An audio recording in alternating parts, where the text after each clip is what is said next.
Yang terjadi adalah kita dibubarkan secara paksa dan dibantai.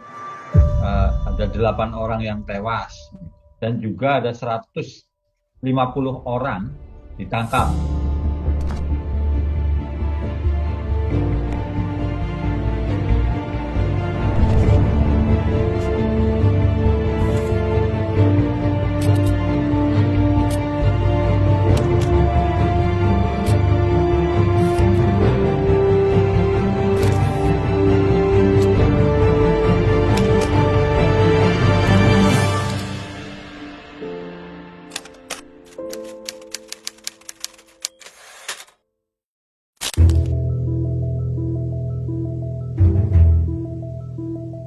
Pasca lengsernya Presiden Soeharto pada 1998, sejumlah daerah bergejolak. Aceh, Timur Timur, termasuk Papua yang kala itu masih bernama Irian Jaya, mengalami pergolakan.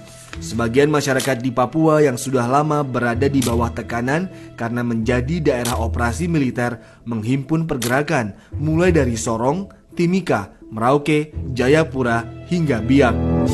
Di Biak, secara khusus di Biak dari tahun 65 sampai 92 itu menjadi daerah operasi militer. Orang Papua itu selalu dicurigai dan dikasih stigma open. Jadi walaupun itu kegiatan kemasyarakatan, kegiatan adat juga, kita dicurigai sebagai separatis lah, melakukan hal yang bertentangan dengan negara. Rezim Soeharto yang Orde Baru, masyarakat merasa tertekan dan tidak bebas.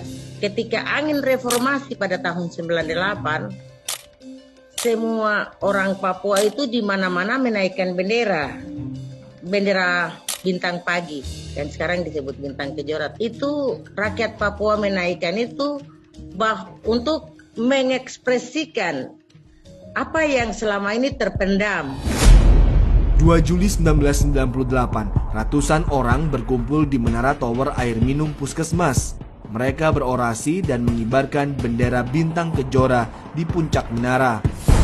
6 Juli 1998, aparat keamanan menghalau ratusan orang yang berkumpul dan menurunkan bendera bintang kejora tersebut sekitar pukul 6 pagi. Pagi itu saya dengan teman saya, kami punya tugas itu kami antar makan ke bawah menara tempat berkumpul kami. Saya sampaikan sama saya punya teman, Kunili, ini saya rasa sepertinya ada sesuatu, rasa merinding kan, macam ada sesuatu di sekitar kita. Beberapa menit kemudian ada tentara yang berteriak, jangan lari, jangan lari. Ada truk-truk yang berhenti dan banyak tentara yang lompat dari truk. Ada anggota tentara yang langsung tendang jatuh. Ketika saya jatuh, saya diseret di jalan dan mulai berteriak minta tolong. Ada tentara yang tendang saya dan dia suruh lari supaya selamat. Ketika kami lari, dia tempat menembak ke arah kami.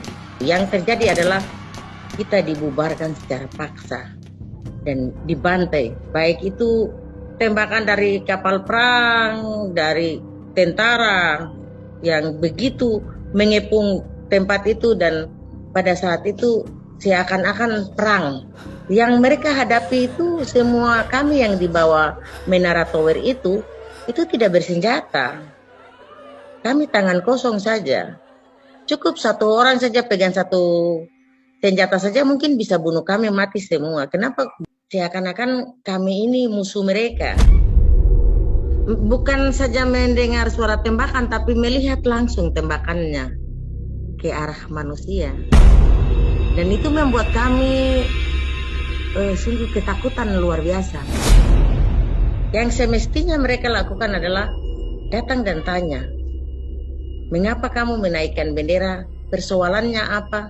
Ada apa yang kamu rasakan selama ini? Itu tidak ada pertanyaan seperti begitu. Dan bukan saja di Biak, di seluruh tanah Papua itu mengalami hal yang sama.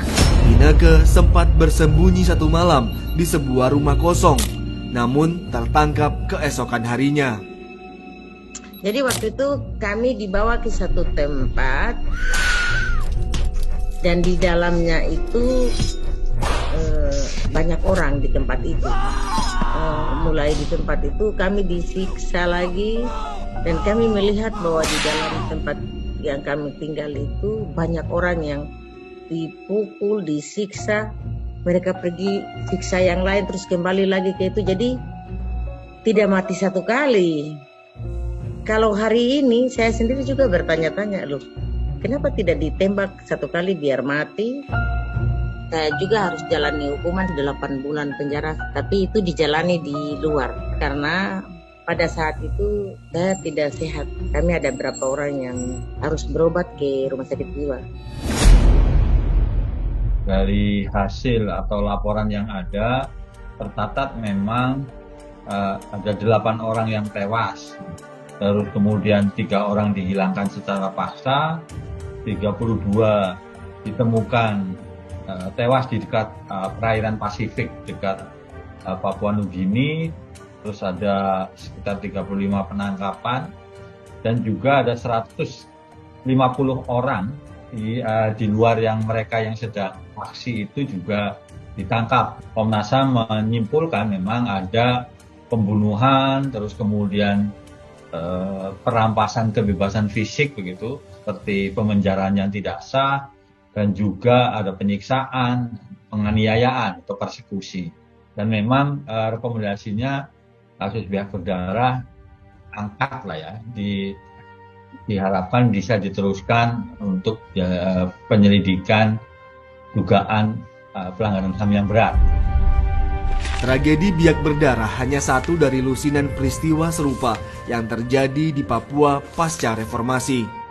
Para korban masih menanti keadilan dalam ketidakpastian. Khusus para korban itu menginginkan untuk mendapat keadilan. Bisa mendapat keadilan atau tidak? Jangankan kita di Papua, saudara-saudaranya sendiri yang ada di Jakarta dan di tempat lain juga mereka diperlakukan sama seperti kita. Sebagian besar teman-teman mengatakan bahwa kita tidak akan mendapat keadilan dari negara ini. Kalau dia orang Papua diperlakukan dengan baik, maka hari ini tidak ada orang Papua yang membenci atau mau Sebelum 2010, dialog itu adalah suatu term yang sangat tabu. Dialog diidentikan dengan jalan untuk Papua merdeka.